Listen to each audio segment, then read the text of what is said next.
So this is going to be my first non-video game related video, but I'm excited about it because I think it's going to be a good one. I want to start branching out and exploring leftist ideas in other forms of media. And today I want to start with a funny haha show that I'm particularly fond of, The Good Place.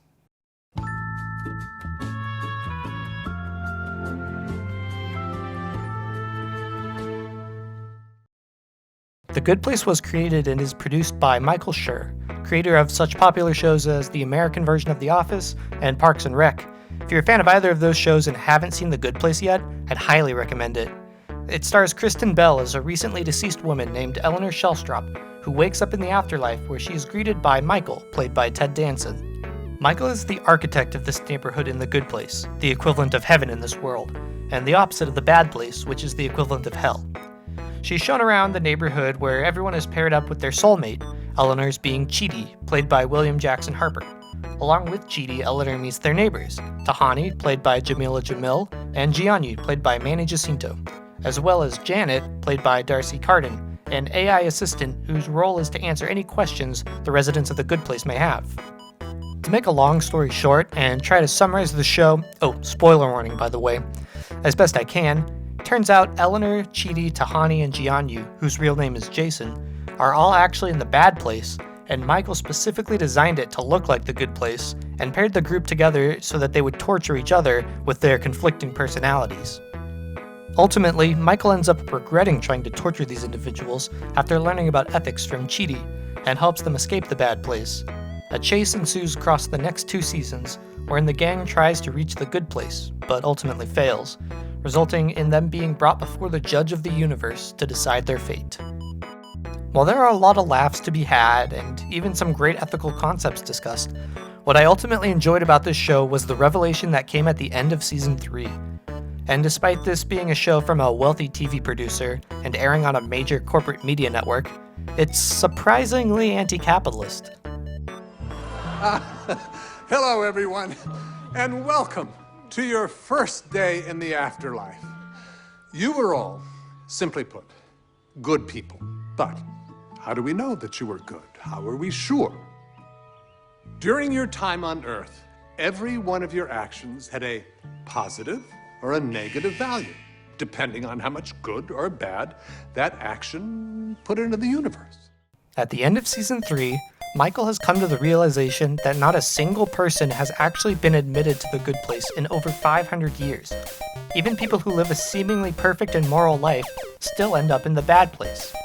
He's convinced the demons in the bad place have been rigging the system for calculating morality, despite it supposedly being flawless. As Michael readies his evidence to show the judge and condemn the demons, he realizes that the demons are not rigging the system, and the calculations are still correct. People are just being unethical. This has Michael confused, because he has seen firsthand people who dedicate their lives to moral living. Surely there must be someone who meets the requirements to enter the good place. Yet, there is this 500-year drought where not a single person has been admitted. Why is that? Well, what has changed in the past 500 years that would cause such a drastic moral change in the world? Let's see, 500 years ago would have been approximately the 16th century. What was going on during that time?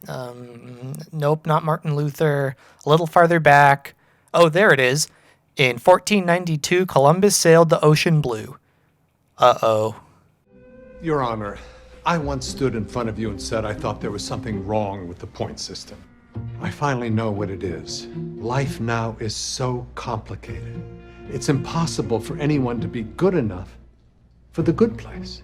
I know you don't like to learn too much about life on Earth to remain impartial, but these days just buying a tomato at a grocery store means that you are unwittingly supporting toxic pesticides, exploiting labor, contributing to global warming. Humans think that they're making one choice, but they're actually making dozens of choices they don't even know they're making.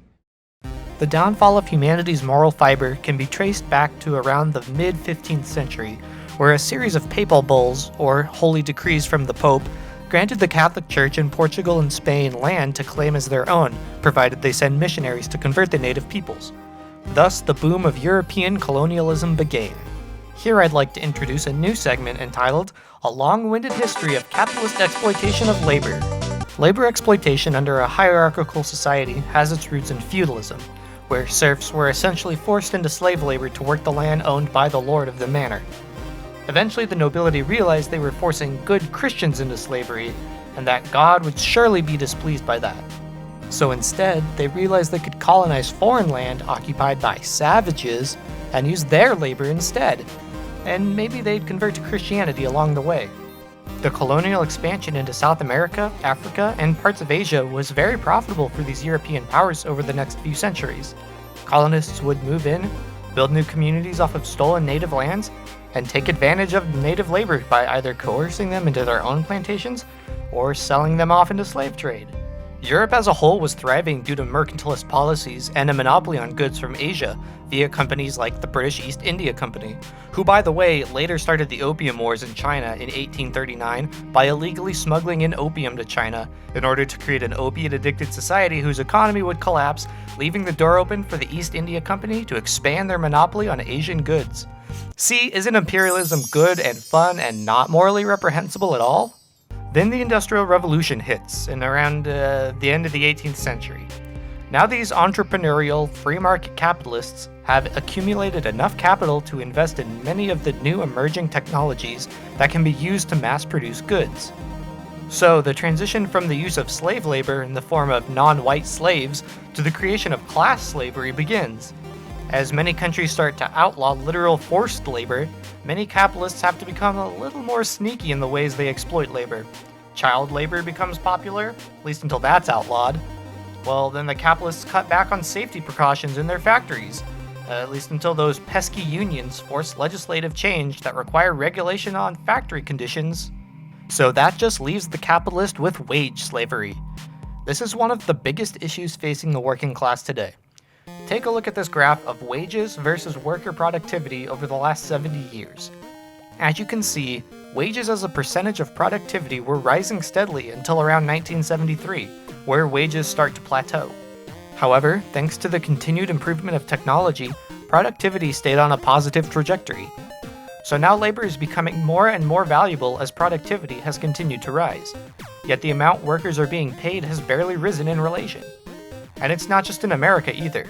Workers around the world are being coerced into unfair labor practices, earning such a minuscule percentage of their actual labor value that it might as well be considered slavery. Not to mention the literal slavery that still exists in America via the for-profit prison system. Notice how the 13th Amendment, which supposedly outlawed slavery, was just a little too harsh for capitalists who relied on slave labor, includes the caveat that slavery is still legal as a punishment for crime whereof the party shall have been duly convicted. Capitalism is so dangerous that it finds every little trick or loophole to worm its way into exploiting workers for free or cheap labor however it can. So this brings us to, well, us, the consumer. You're thinking, gee, I'm not a capitalist. I don't exploit labor for my own profit. I should get into the good place, right? Well, judging by the fact that no one has gotten into the good place for 500 years, conveniently around the time where colonialism and imperialist capitalism gripped the world, I'd say the point they're trying to make here is that there is no ethical consumption under capitalism. This is the reality we must face living in a capitalist society. By participating as consumers of goods in a capitalist society, we are contributing to an unethical, exploitative system. But what if we just support brands who are socially conscious? We just have to vote with our dollar and the free market will adjust accordingly, right? False. There is no ethical consumption under capitalism. This trend of woke brands taking stands on social issues is merely a marketing ploy targeted at people who think supporting a brand that supports an issue will help solve that issue. Take Nike, for example, and their campaign with Colin Kaepernick. Yes, Kaepernick is a great advocate for the Black Lives Matter movement. However, don't let that fool you into thinking that Nike is socially conscious. You know, Nike, who's been under fire for its use of sweatshops in Asian countries since the 70s. Nike, who claimed they don't own the factories, they don't know what goes on there. Nike, who has blocked workers' rights advocacy groups like the Workers' Rights Consortium from inspecting its factories. I'm sure the faceless company Nike cares deeply about the issues facing minority groups and definitely isn't just trying to sell you shoes. For another example, consider comparing giving flowers to someone today versus giving someone flowers 500 plus years ago. way back when giving flowers was as easy as picking some flowers and giving them to someone. This earns you points towards entering the good place. However, today we mostly don't just pick flowers and give them to our loved ones. We buy them from the store or order them to be delivered. In the process of sending someone flowers, they have to be picked by the laborers, probably from Colombia, who are working in dangerous conditions, exposed to dangerous chemicals, and often include children. Then they have to be shipped to their final destination, using transportation that will emit high levels of CO2 into the atmosphere. And finally, they're distributed by floral companies, who pay their workers minimum wage without benefits. Also, you can try to give someone a nice gesture. These negative consequences are largely unintended by the consumer. However, because there is no ethical consumption under capitalism, the consumer is still engaging in these unethical activities. My friend Randy and I ate some magic mushrooms. Randy asked me, "What do you think happens when you die?" And I saw with perfect clarity how the afterlife works. Immediately, I knew I had to live a perfect life. So what can be done? How can we get into the good place? Well, I highly doubt this is the conclusion the show will lead to in its fourth and final season, but really the only way is to dismantle the worldwide imperialist capitalist systems. Start by resisting capitalist structures. Try not to buy anything that isn't absolutely essential. Refuse to pay for things that you could get for free, like movies, software, etc., that can be found on some swashbuckling sites. Try your hardest to not contribute to the system as a consumer, because there is no ethical consumption under capitalism. Now, working in order to pay the bills and buy food is totally understandable. Being coerced into providing your labor in an exploitative system makes you the one who's being exploited. Where the ethical dilemma occurs is in the consumption of goods that benefit the exploiter. It may seem like there are a lot of unethical steps involved in resisting capitalism: piracy, destruction of property, even revolutionary violence if we're talking about that kind of revolution. But the good that comes from eliminating an unjust society and building a new one outweighs the bad of the steps it takes to get there. The way points are calculated in the good place are the aggregate good points you've acquired minus the aggregate bad. If we contribute to the destruction of the source of the ultimate bad points in the world, we should gain enough good points to outweigh any bad we've accumulated. Or who knows, maybe we'll just end up in the medium place like Mindy St. Clair. Because I love cocaine. Do you have any? I shouldn't. Do you? Thanks for watching, and I hope this helped shed a little more light on the true nature of capitalism. If you'd like to see more anti-capitalist content, consider subscribing, and together, we can help spread class consciousness and build our union of leftists.